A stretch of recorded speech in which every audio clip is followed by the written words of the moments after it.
Hallelujah, לעולם. Hallelujah, ישירו כולם. במילה אחת תודה, הלב מלא והמון תודה, והולם גם הוא, איזה עולם נפלא. Let's take another look, an example really quick. First of all, I want you to know that on all of our translations we have a policy. Any text in any New Testament document, even in P46, P47, any of them, in Greek, any time the New Testament quotes a text, katatas graphos, it's written in the prophets, the Tanakh, anywhere. Anytime they quote a text, obviously they're quoting in Greek, right? Which means No, in Hebrew. no. Well, they're saying it in Hebrew. I'm saying that what we have in our possession, a Greek document, is going to quote a Hebrew text. and it's going to quote a Hebrew text translated into Greek, which is most likely taken from the Septuagint of the day. There are many versions of the Septuagint, but they're going to take it from the Septuagint. Okay, in my translations, always as a matter of course, unlike any other translation that I know of today, I skip the middleman. I take him out altogether. I never, ever, by policy, I never consult the Septuagint, period.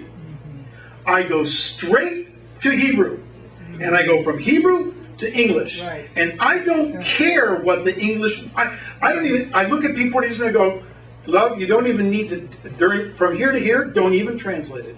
Don't even compare it. Don't waste your time. I'm not even going to use it. From here to here, that's quoting a verse from the Tanakh, I'm going to the Hebrew and I'll go straight into English. Okay, well then you put a New Testament in Hebrew for all of us. I would love to do that, but I can't. You know, come on, I can't. I'm busy enough doing it in English. Well, plus it wouldn't be right because you'd be taking it. I'd be back translating. Yeah, he'd be back. I'm not going to back translate. Right. Look, you got it. We have limitations in our world. Okay, we just have to accept what we have. I don't like Hellenism any more than you do, but we have what we have, and you just got to work with it. At least we got the earliest documents. That's good enough for us. Somebody said, what if they come in 100 years earlier? And I said, well, then we start all all over again. And You for know, such you a have to time be as okay. this. And for such a time as this. That's right.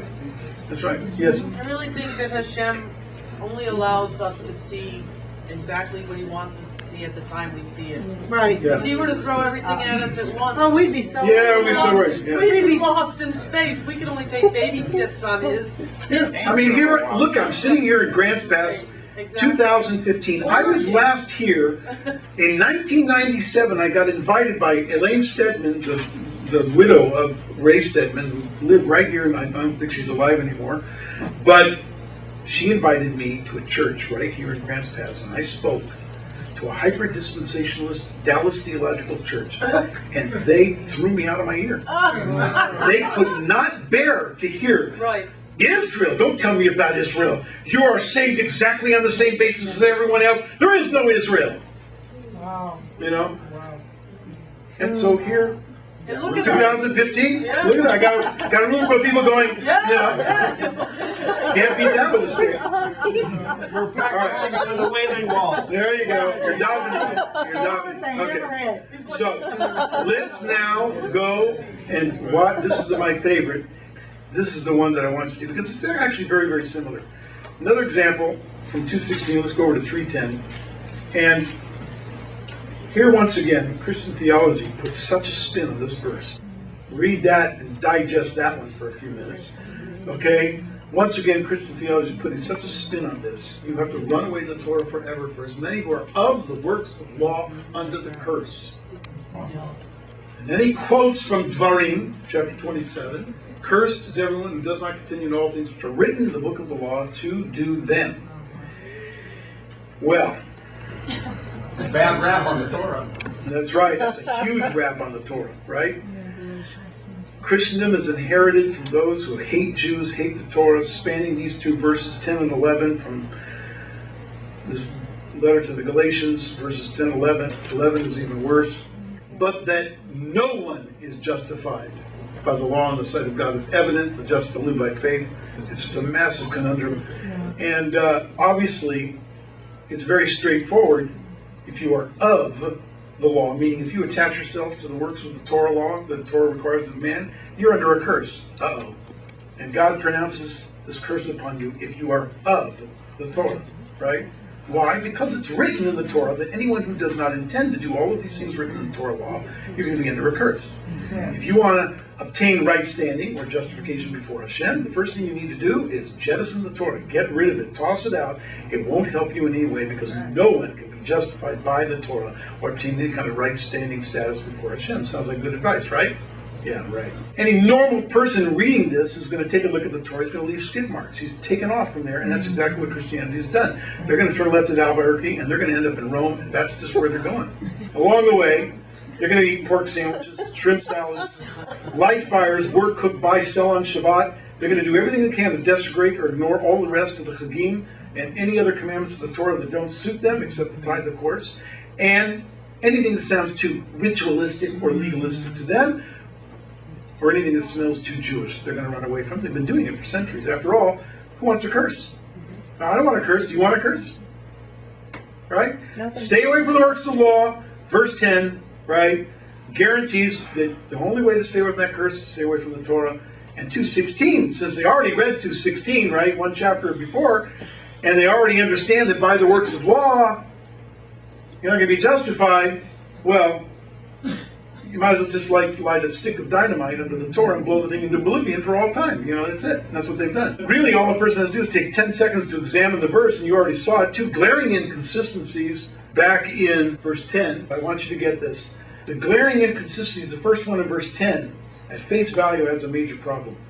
The translation itself in English negates and cancels itself, not to mention negating the whole Torah. The rationality at worst is that Shaul writes, whoever, according to the translation in English, whoever is of the works of the law is cursed. Right? That's what we understand from the English. But then he turns 180 degrees around and he says, and supposedly offers proof and says, now the reason a man who observes the Torah is cursed is because the Torah says, cursed is everyone who will not do the works of this Torah. Right. Huh? Right. Yeah. Well, I don't get it, Shaul. What are you telling me? I'm cursed if I do the Torah? And the reason that I'm cursed is because I'm cursed if I don't do the Torah? Right. The translation itself is a negation of itself in English. Yeah. They weren't very I'm cursed if I do, I'm cursed if I don't. So what they do, the Christian mind is just stay away from it. Well, I think. Yes, Herman. So maybe just hit me like a brick. So it's not the Christians that's doing this, it's the translators that are deceiving the Christians. Ding, ding, ding, ding, ding. Yeah, you got it. But we're accountable ourselves. Right. Yes. Amen. Blame it on the translators, on our pastors, on whoever. We have a brain. To a certain degree, but you know that we have a pulpit society. Yes, but We have a pulpit society, the pastor's up there, he teaches, you listen, you shut up, you say, and you go home. A pope by any other name is still a pope. baloney. You write your own material too? That's good. There's still the place in us. We do, yes, it's in us. We don't want to be guilty for it. Now, we are guilty that we didn't research it before, that it's taken us this long, that we just believed the Bible that our parents handed us or our pastors handed us. Okay, so we believe everything happens in a season. Right. Here's the season, and now if you want to get mad at it, go right ahead. We've had many people say, I'm comfortable where I'm at. They don't want to know. We've had people in their 80s and 90s say, look, I believed all this. I said, but don't you believe Hashem kept you alive all this time, so now that you can know? No, I just want to be comfortable where I'm at right now. Okay. I'm too old. Look at it. We are all responsible for our own selves now. We're responsible for is to give you the message. Yeah. Okay? Now you guys go and pass the message. Chas v'shalom that you don't do anything with this message. Because I can't do it. I can't do it. I live too far away. You guys got to carry this and do something. I mean, everyone knows somebody. Everyone has family members that hate them. Everyone has family members that they've written you off because you don't do Christmas or whatever. Of course, I know your family's been particularly mean to you, but whatever. And I do want to say one other thing too. as you're figuring out this message now, right? All of a sudden you're seeing, and we could find out later, yeah, there's another copy earlier, 100 years. What's the good news message, right? I mean, what is the good news message now? Because it says the message is supposed to go throughout all the world, and then the end will come. If we're finding out the message that we got was not the message, did the good news message go throughout the world or not? No. So we're sitting here saying, so is it our job now, if we believe now that what it is that we're seeing, evidence, right? We're not just saying it, we're bringing you real life evidence. Leman Sion lo echashe. For the sake of Sion, I will not remain silent. And so it is, we tell our class, look, it's not our responsibility. Hashem gave this to us to do. We're doing our best. It's taking a long time. It's your responsibility now wherever you take it. It's not ours. We're only responsible for this part. Whether you want to listen and take it in, or just, it's okay. Hashem knows where you are. You don't have, this doesn't have to be your responsibility. It should be your responsibility. But if you don't want to take it, it's completely up to you. But don't be mad at the messenger. Right. And they shouldn't be mad at you when you take it to them, especially when you have this evidence. Yeah. Look, if you don't want to accept the evidence, and we're going to hear a lot of excuses. Oh, that's from the devil, or they came up with this document, and they'll make something up. Or he's divorced, or he wrote a book again that says this, and he doesn't believe in that. And, That has nothing to do with what these letters are. Right. Okay, that has not where we are. Assassination. That's what this is all about. And if they try to do it to you, just say, look, I tell this to pastors. I say, look, that's a really good argument. You're doing a really good logical explanation. But what are you going to do with this text? This is on you now. This is on you. What are you going to do with this text? Right. And that's the end of discussion, because they have to do something with this text. Find an earlier document that says back what they just preached to us, that we're supposed to throw the Torah in the trash. That's it. That's it. Am I a blessed man? I have such an blessed man. I have such an eshefel. I love this woman to death. I couldn't do any of this without her. In fact, she was the one that got me to do the class to begin with, to do the first webinar. And you know what he said to me? He said, I don't know what to teach. He goes, what am I going to teach? What am I going to teach? And then he said, but I'll only have maybe about 20 or 30 classes, and there'll be nothing else. Not and I even. said, I go, are you kidding me? All right. I can show you where one Greek letter will change the meaning of a text completely. One Greek letter. Isn't that why it says don't add anything or take anything? That is why. But that's the same in Hebrew. So anyway, as you saw, show this in many other places. He's playing double jeopardy in English here. Okay, you're damned if you do, damned if you don't. Christianity, by the way, has no explanation for this. Go search all their commentaries; you won't find any. It's a nightmare of inconsistency in their translations, and it adds up to zero. And very few people are going to take notice of this fact. Even for the past 800 years, no one has even noticed. And the reason that they haven't noticed is because Christian pastors and teachers have been quick on the draw to plant a distraction in your mind immediately after you read that verse in English that you see there. They throw off your concentration, and here's how they do it. And I'm going to show you proof in a minute how they do it. The distraction is to say, hey, listen, everybody, what Paul is saying here, that's how they get you off, okay? What Paul is really saying here is that you have to keep the whole law perfectly. Right. Oh, yeah. And you're not allowed to screw up even once, not once. And since you can't do that, obviously, you're either going to get cursed and burn in hell, or you're going to have to accept Jesus over here on my right and ditch the Torah, and that's the only way out. That's how they do it. It's a distraction. It's easy. You just bought a lie when you do that. And you don't even know that a textual inconsistency just hits you in the face. And the second inconsistency in verse 11 is even harder to spot. That no one is justified in the sight of God is evident. Excuse me, Shoal, what did you say? You picked it up. You just, Pat, you mentioned it. It's evident that no one is justified by the law in the sight of God. Well, if that's true, then how come your buddy Yaakov, James, the brother of Yeshua, said exactly the opposite in English after all of the king's horses and all of the king's men in Jamesville rendered 220. Go look it up. There it is. James 2:24. They rendered it, a man is justified by works of law. Huh? So what are you saying, Paul? Are you disagreeing with Yaakov? Are you going on record? Apparently so. But that's why James isn't read much in the church. That's right. He's how they got destroy epistle or something like that. So to find the answer, folks, we have to untangle this conundrum and put it back on course, and we have to unpack verse 10 and verse 11 in Greek, as well as the Hebrew text that it's based on, by quoting 27:26. I will, hang on.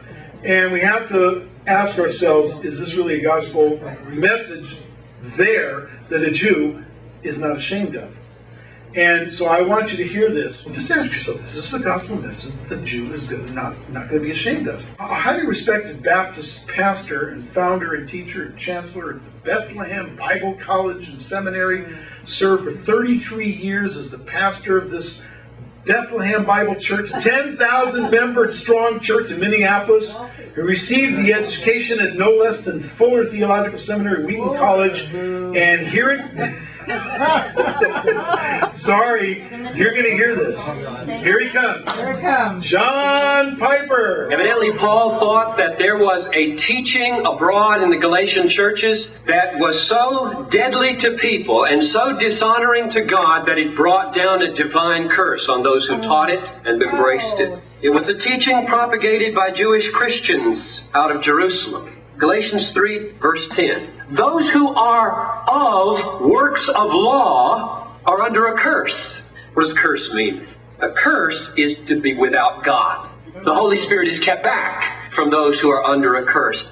So, when verse 10 says, those who rely on works of law are under a curse, it means they are without God. So, is it not patently obvious that we should make every effort not to be among the people of verse 10? Not to be among those who are of works of law. If I have ceased the keeping of the dietary laws, and then I turn back and begin to start keeping the dietary laws in hopes of showing myself worthy to God, I transgress the law. The law taught us that we ought not obey the law. It is those who do the works of the law who are under a curse, not those who can't do it. What's he doing here in chapter 3? He's doing the same thing I want to do, and that is plead with you not to be bewitched by the Jews. There are a lot of them in our day. They're all over the place. Don't be bewitched by the Jews who say, okay, Christians, you get sanctified by works in the power of the flesh. 10,000 members in his church. Now, he's retired, I think. That's scary. Thank you, John. It was very revealing admonition. But now let's bring it a little closer home. Let's go from Minneapolis over to Costa Mesa, California. Chuck Smith, who probably needs no introduction. Founding pastor, Zichrono Livracha. He's now gone on to his Olamo. And Calvary Chapel, Costa Mesa. He was, emphasis was to pound into your skulls the idea that if you break one single commandment, you're guilty of breaking every one of them. Therefore, unless you are trying to be perfect, or you are perfect, stay away from the Torah. Listen carefully to what this guy says. I've taken the liberty to add my own emphasis on the recording to mark out the occurrence where he actually, where Chucky boy here is going to really get graphic here, so I just put in a couple of jokes here, but listen carefully. God has established a basis for righteousness, but it is not upon works, it's not upon obedience to the law. So Paul then opens chapter 3, O foolish Galatians, those that were ready to look to the law as the basis for a righteous standing before God. Paul said, don't you realize that as many as are of the works of the law are under the curse? For it is written, cursed is everyone that continueth not in all the things which are written in the book of the law to do them. Heavy duty. You want to be made righteous before God by your keeping the law? Then you've got to keep the whole law, all the time, and if you ever violate it once in any area, you've had it. You're under the curse. For cursed is the man that continueth not in the whole law, to do all of the things that are written therein. That doesn't make any difference which point you violated. If you violate any point of the law, you're guilty of the whole. You're guilty of the whole. If you want to be righteous before God by your works, then you've got to be perfect. Perfect. So this is for imperfect people. The rest of you can go home. But that no man is justified by the law in the sight of God, it is evident. That is so Where does he, sad. it is. You have to ask yourself, where does he get this idea? Where does he get these ideas? He gets it from the Septuagint. Now here's where I'm going to demonstrate for you. You're going to see where the error creeps in and how lies are built on lies from the Septuagint, and how it itself, the Septuagint, around long before Chuck Smith was around, plays a host to the faulty Greek translation of a Hebrew verse that he's quoting from Deuteronomy chapter 27, verse 26, and then even a faulty English translation of a Greek verse that comes much later, taken from Yaakov, James chapter 2, verse 10. The church fathers in the LXX, the Septuagint text, apparently really had, they had a job, they had a real need to misrepresent the Hebrew text of Deuteronomy chapter 27, 26. They saw it in Hebrew, they translated it to Greek, and I'm sure it wasn't the ones that our guys originally did, right? And they needed to change it so that you would not be running to that Torah. How did the Torah text, quoted in Galatians, become corrupt through the translation? Let's go to the Leningrad Codex. This is like the oldest of the oldest that we've got in our possession that gives us the Hebrew Bible.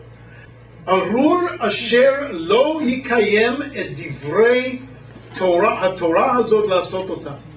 Okay? The cursed is he, notice that, asher lo yikayem, the one, or asher, one person that will not affirm the words of this Torah to do them.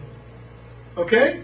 Cursed is someone who will not, that's what you would expect the Torah to read, right? Implies every individual is responsible to observe only those commandments that apply to him. Why? Because it's singular, lo yikayem. So it's not saying cursed are you, or cursed is everyone who doesn't do all the words in the Torah. Cursed is the one who doesn't do the words of the Torah that apply to him. You know? Right. I don't have to worry about keeping the Torah commandment that relates to a pregnant woman. I'm not going to be pregnant in my lifetime. So I don't have to do everything. I have to do that which applies to me. Okay? And the Galatian quotes this verse. This text is a modified version of the Greek LXX text, which has been previously tampered with, producing a very inaccurate rendition of the original Hebrew text. Untampered with, however, how would the Greek have read? That's the question here. We know that El Galatian is quoting from the Septuagint, but the Septuagint has already been played with. They've already changed it, right? And so how would it look if it wasn't tampered with? And let's take a look. Well, here's the way. This is a faithful rendering, how it should have produced, and what it should have looked like. It would look like this. Epikataratos os ek emeni in tis logis tu nomu tu peise avtus. This is the way the text would have to read in the Septuagint to produce, cursed is he who will not rise up from before the words of the Torah to do them. Okay? Now watch what happens. The early church fathers needed stronger language to ensure that no man would approach the Torah, believing that he could successfully observe the commandments. And thus a lie is fabricated to falsely teach that each man had to observe all of the Torah commandments. An impossibility, of course. And if any man would violate even one, he would be cursed. Watch what they do. The Greek LXX text should have been proofed was this. Okay? So what do they do? The Greek translation is altered. The Greek translation. They can't alter the Hebrew. So they alter the Greek. It's changed in two places so that it will communicate a lie. And here's how they did it. First thing they do is the LXX text was changed to read like this. Put that there. Let's drop in that one and that word. Let's drop in pas of anthropos, and now I get every man. How convenient. Now it's reading, cursed says every man, not he. Every man who will not rise up before the words of this Torah to do it. That's the first thing to do. Watch what else they do. Then, we'll move that aside, and let's drop in some other word. Let's put in all of. We'll just conveniently drop that into our LXX text. Church fathers, thank you very much. Pasim. Now you've got, cursed is every man who will not rise before all of the words, as Chuck Smith says, all of the words of the Torah to do this, right? What else? Devarim, quote, was then further expanded by removing that word, removing man. Hey, they don't want men or women to do it, right? So take out the word man and make it so that it reads everybody should disregard the Torah. Now just make it read pas. Everybody. So now we've gone from he to everyone, or he to everything and everyone, every man to every man and woman, everybody. Right? How convenient. This is what the LXX does time and time again. Don't trust it. Now we can do whatever we Discouraging. P46. Here's the Greek text and word order is changed. Now what do we get? We have epikataratos pasoktos emini pasim tin. Now, look at they put in which are written in the book. Gegramenis en tu biblo. The Greek text is added in there so that they'll make sure that you're going to discard not only the Torah but everything written in the biblical record about the Torah. So if the prophets, for instance, start going to the Torah, okay, get that out of there as well. Don't even listen to them. This is a concerted effort to get you to rely only on the New Testament. Just forget that Old Testament. Which is mostly Paul. And that's where you get old from. That's why it comes in the Old Testament. Okay? William Tyndale, 1525. In his very first... The word continueth, that is the important word. Do you keep the law 24 hours every day, 7 days a week, 52 weeks out of the year in thought, word, and deed? You've got to keep the whole law all the time, and if you ever violate it once, you've had it. You've got to be perfect. Do you see what they did? This guy, Tyndale, who's the second guy in history to produce an English language Bible, changes the translation of emeni, which means stand up or stand before or stand up for something or to keep or something like that, and he changes it to continue because it sounds better. He wants it to be continue doing it all the time, 24/7, continuously. And he burned at the stake. And he burned at the stake. And the boys at Janesville, you know, they just carried on from there on. But you don't see it in the earlier, in any earlier Greek manuscripts before the 12th century. You don't see it. When we take into account the direct rendering of 27:26 from the Hebrew into English and inserting the proper English translation of the text of the Ele Galatim 3:10-11, here is how P46 is now going to present our passage. And here it comes. You ready for this? This is something to rejoice in. The truth is, Shaul writes, that as many of you who are removed out and away from conduct set out in the Torah, you are under a curse. Why are you under a curse? Because what? As a matter of fact is written. What? As a matter of fact is written. Now he quotes the Devarim text. Cursed is he who will not affirm, substantiate, prove the words of this Torah by acting to do them.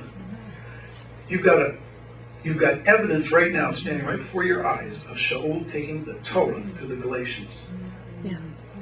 We just took a verse that has been used forever to show us that Galatians were to run from the Torah, and we just brought it back to them.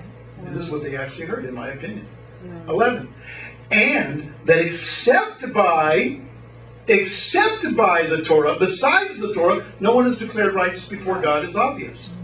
Since it says in Habakkuk, Hatzadik be'emunato yichiyeh.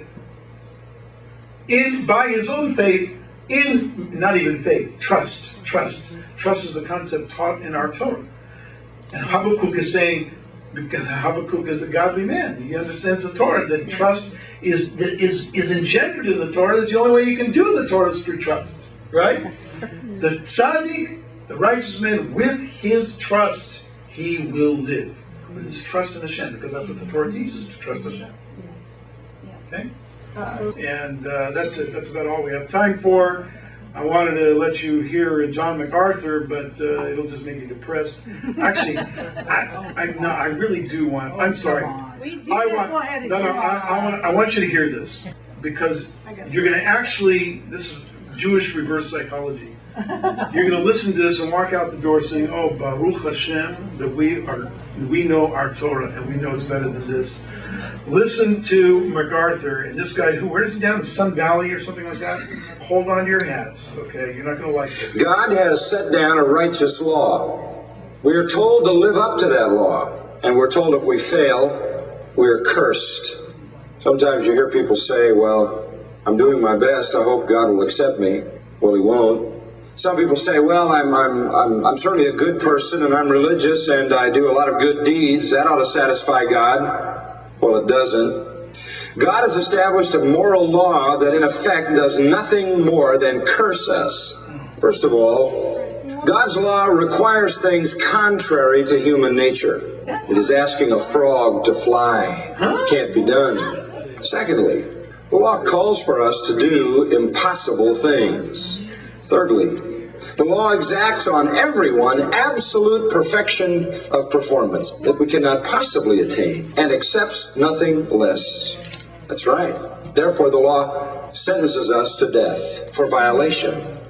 Fourthly, the law refuses to accept good intentions or good effort as any consolation, and it knows no exception to perfect obedience. What? Fifthly, the law demands absolute damnation forever to anyone who violates it once, and there's no payment plan. In fact, were you to keep the law of God your whole life long and break it in the last moment of breath before you died, you would be forever damned. That's it. It is permanently fatal for that one violation. Sixthly, the law is an unrelenting taskmaster. It never eases up, and it never lightens the load. It has stringent, unbending, and unrelenting demands, and no days off, and no exceptions. Number 7, the law destroys happiness. The law shatters the soul, like an iron rod shatters a clay pot, like a hammer smashes glass. Number 8, the law gives a man the severest sentence to eternal punishment in hell. Sinners can never be released from it. There is no parole. There is no time off for good behavior. Sinners will be tormented forever and ever and ever. Number 9, the law with all of its demands provides no help. No help. No strength. The law is impotent. It has no power. It offers us nothing. Number 10, the law, once it has been offended, provides no restoration, no restitution. The law offers no salvation, no deliverance. Number 11, the law listens to no one's repentance. The law doesn't care how sorry you are about your sin. The law doesn't care how weepy you are, how broken you are, how contrite you are. The law doesn't care how repentant you are. The law doesn't care how eager you are to make amends and change. The law is utterly indifferent to all repentance. 12. The law offers no forgiveness. You can't go to the law and plead for mercy. You can't go to the law and plead for grace. The law has none. There is no mercy. There is no grace. There is no way that you can find a path of forgiveness. Number 13, the law offers no hope. No promise of a better day, no promise of a brighter tomorrow. Sinners have nothing to look forward to, nothing but judgment. Now do you know why the Apostle Paul says those who live under the law are cursed? You want to live under the law? You want to try to work your way to heaven under those circumstances? So all that the law does is destroy. All you have to do is break it one time, and you are irretrievably damned to hell. Wow. I don't know about you, but I don't want to live under a law like that, do you? If you don't abide by all things written in the book of the law at all times and perform them all in perfection, you are cursed. Cursed in time and cursed in eternity. The way God's law works is, break it once and you're cursed forever. That's what the Scripture says. The Jews prided themselves on the fact that they were righteous before God. That's what the Jews believed. They believed that if they made a noble run at the law and picked out a few things that they could now and then adhere to, and things mostly external, they thought that they had accomplished at least enough of an interest in the law and enough of an achievement in law keeping that God would be satisfied with them and that they were pleasing to God and that they had possessed their own righteousness, having achieved it through their attempt to keep the law. They never could deal with the inside. No one can by the power of the law. In fact, this is where the Jews missed it. They thought that their meager longings toward goodness, that their religious activities, that their efforts counted. Well, not in law keeping. Effort counts for nothing. Good intention counts for nothing. That's what the Scripture says. That's what the Scripture says. That's what the Scripture says. That's what the Scripture says. Come, O world, and become a Christian. I mean, look, it worked for a long time. Where do you find these? You know, they're all online. They're all all, and they proudly. Look, my point is that how can you blame the Jew for running away from this stuff? They're not rejecting Yeshua. This is a false idea. Oh, you see Yeshua. What they're saying is, we don't want your. I don't want that religion. The Torah is everything to me.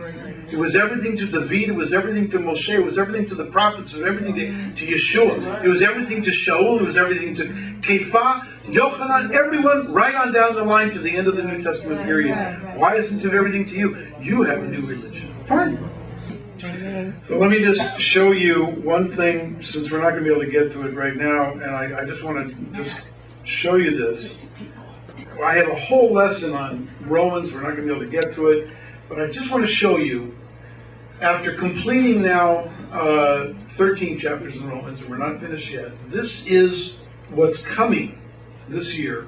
Bezrat Hashem, if Hashem will allow us to complete. And these are just the verses, so I'm not going to give much explanation, just to show them to you. Here's what we're reading in the center column by the Janesville boys. Okay?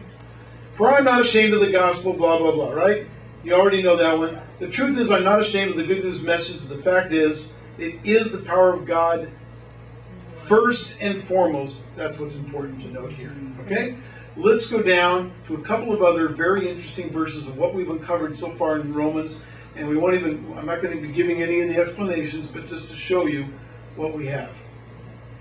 Take 3:19. Now we know that whatever the law says, it says to those who are under the law, and that every mouth may be stopped, and that the world may become guilty before God. Therefore, by the deeds of the law, no flesh will be justified in his sight, for by the law is knowledge of sin. Now take those two verses and look what we've got.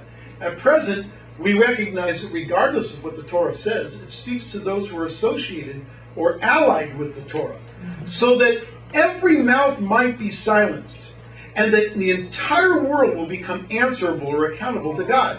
Precisely because of the fact that apart from or away from the behavior associated with the Torah, it's not even possible for flesh to be recognized as upright before Him. As it happens, through the Torah, there is awareness of sin. Okay?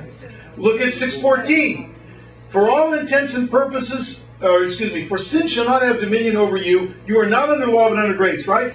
For all intents and purposes, sin should not sway or steer you. Honestly, are you not under the control of Torah law? And certainly under the control of charity? It's a question. Right? What's wrong with you guys? Are you not under the Torah? Right. It's not this. I was alive once without the law. But when the commandment came, sin revived and I died. And the commandment, which was to bring life, I found to bring death. Who is this guy? Who is it? I mean, David raves about the Torah, how it brings life. Shaul comes along and says, oh, you know, I found the Torah, and all it did was bring me death. Huh? Now, I was once living apart or distance from the Torah, but the commandment came along. The activity of wrongdoing began waking up. Okay, sounds good. At that point, I began the process of dying. But for me, the commandment was acquired, right? Which leads to life. She, and this is where it's another pronoun, and you have to match the cases. She, meaning sin, not the Torah, sin was leading to death. Not the Torah. She was leading sin. Amartion. Amartion in Hebrew is sin. Sin leads to death. Huh? Right. What else is new? Right? Like, who doesn't get that? 9:5. Of whom are the fathers, from whom, according to the flesh, Christ came, who is over all, the eternally blessed God. Well, maybe I better skip that one. It's a deity verse. I'm going to upset some people if I do that one. Forget that one. Sorry. Next lecture.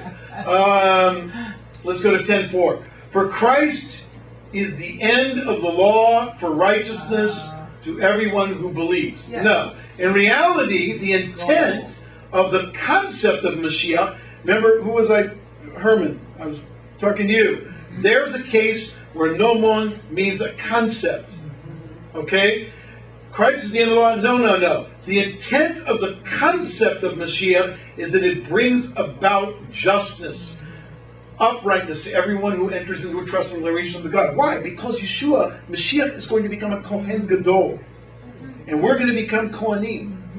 And we're going to enter into a trusting relationship. This is all future. Okay? This is coming. An end goal, actually. An end goal, that's right. Right. Is that it brings about.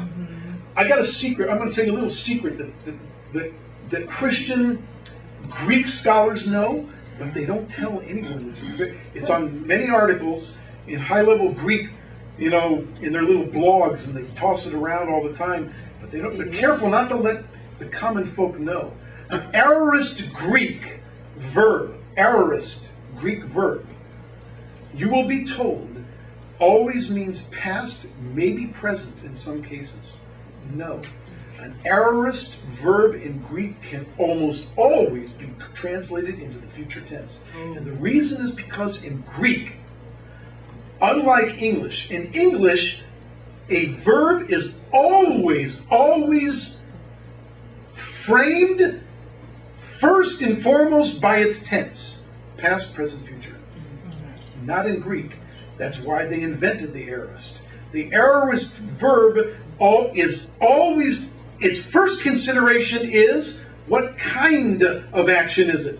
A one time of action? Many times? Something that coulda, woulda, shoulda happened? Something that might have happened in the past? All those are included in the aorist tense. It's like the catch-all for everything that they can't frame in other tenses. It's the type of verb it is, and then secondarily, the tense. And so what do the King Jimmy Boy, the Jamesville, terrorists do to our Bible? They take they make sure that every time they want you to believe something was in the past, from an aorist verb, they translate it in the past.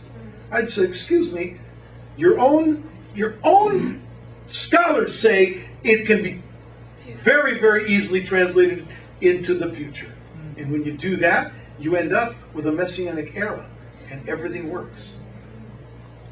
It just works. I don't know how else to explain. Okay, for if their being cast away is reconciled in the world, this is from Romans 11, their acceptance of life from the dead.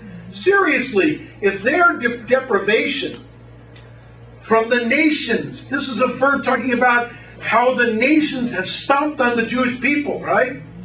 If their deprivation means reconciliation for mankind, what will become of acceptance when the nations finally turn around and start saying, oh, we like Israel now, right? Life from the dead. Life from the dead. We'll skip those two and do the last one.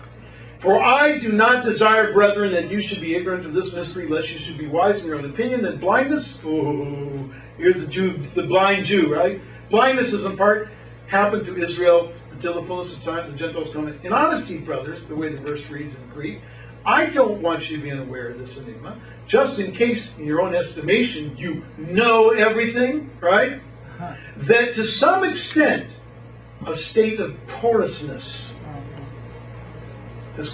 is occurred for Israel. Or porous. What does that mean? Porous. It means that Israel, Am Yisrael, was created by the hand of the Creator to be like a sieve. We were built to let Christianity and foreign religions flow right through us. It doesn't stick. But it means that all the religious junk that they attach onto the religion goes right through us. Morir the mayim. It's like, you know, you eat something and it just comes right out the other end. Right? It just goes right through you. That's what the text is saying.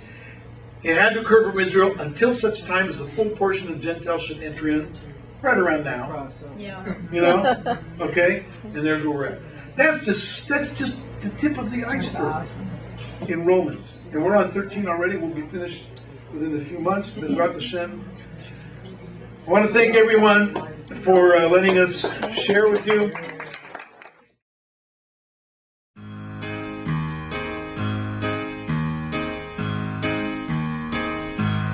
Hallelujah, la'olam. Hallelujah, Yeshua.